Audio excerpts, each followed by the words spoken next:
Have you ever made a decision you instantly regretted?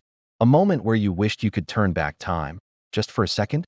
Today, we're diving into one of the most mysterious and haunting stories ever told, a story about a single, fatal glance backward.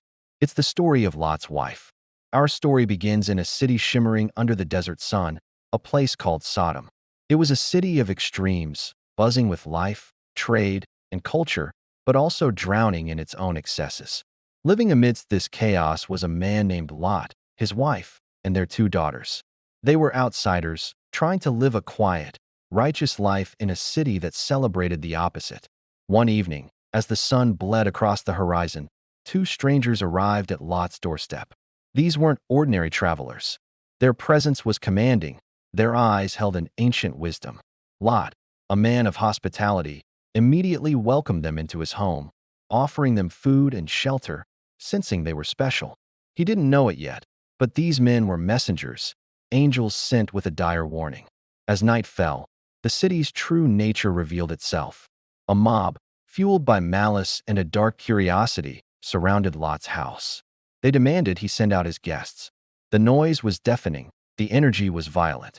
Lot, terrified but resolute, stood between the mob and his door.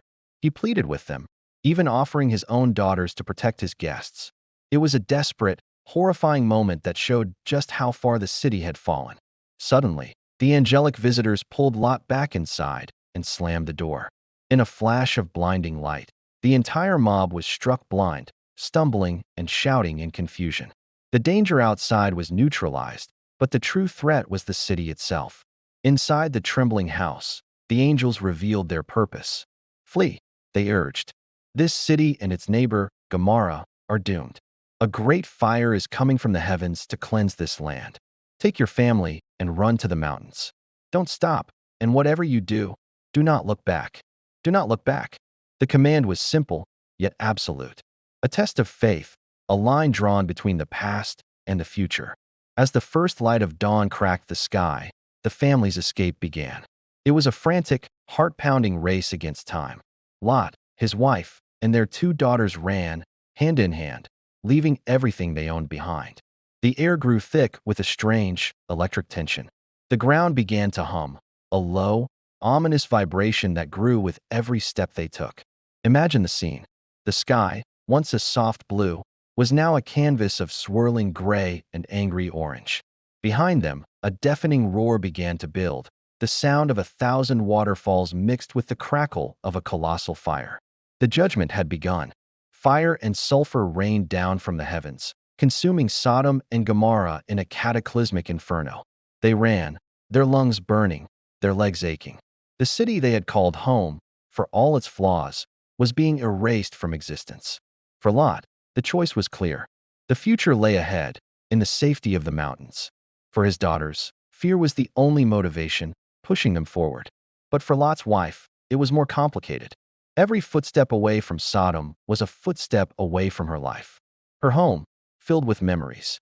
The marketplace where she shopped, the friends she chatted with, the familiar streets, the life she had painstakingly built.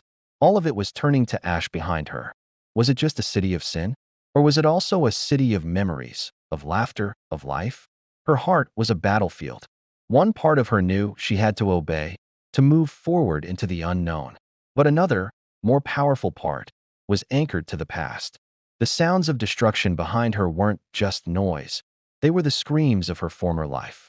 The allure of one last look, one final goodbye, became an overwhelming temptation. It was a magnetic pull, a whisper in her soul. Just a quick glance, it said. What harm could it do? Her pace slowed. Her husband and daughters were ahead, their faces set toward the mountains. They didn't notice her hesitation. The roar behind her reached a crescendo. The heat on her back was intense. Her mind raced. Why was this forbidden?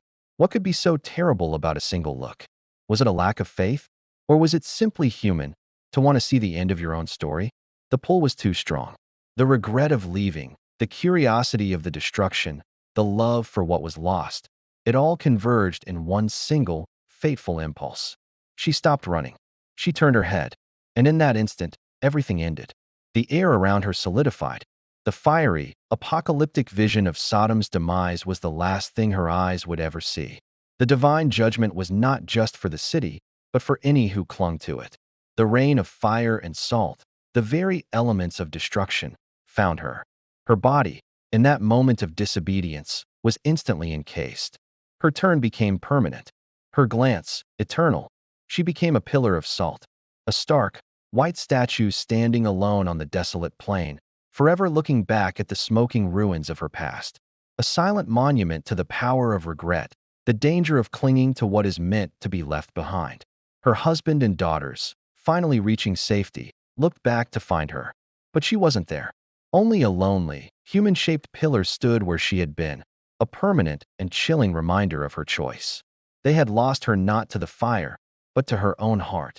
She had chosen the past over the future, and in doing so, had forfeited it entirely. The story of Lot's wife is more than just an ancient tale. It's a powerful metaphor for our own lives. How often do we find ourselves looking back? We look back at past relationships, past mistakes, past glories, and we become paralyzed. We become pillars of salt in our own lives, unable to move forward because we are so fixated on what's behind us. The command was, don't look back. Not because the past wasn't important, but because the future was everything. It's a call to trust that what lies ahead is more important than what we're leaving behind. It's a challenge to let go, to have faith in the new path, even when it's scary and uncertain. Her story isn't just about punishment, it's about consequence. Her heart was still in Sodom, and so, she became a part of its desolate landscape. She teaches us that progress requires sacrifice, and sometimes, the greatest sacrifice is letting go of the familiar. So, the next time you feel the pull of the past, the temptation to look back at what could have been, remember the pillar of salt. Remember the woman who traded her future for one last look at a past that was already gone. Let her story be not just a warning, but an inspiration to keep your eyes fixed forward, to run toward your mountain, and to never let regret turn you into a statue of what you used to be. Thanks for watching. If this story resonated with you, hit that like button and subscribe for more deep dives into the powerful stories that shape our world. We'll see you in the next video.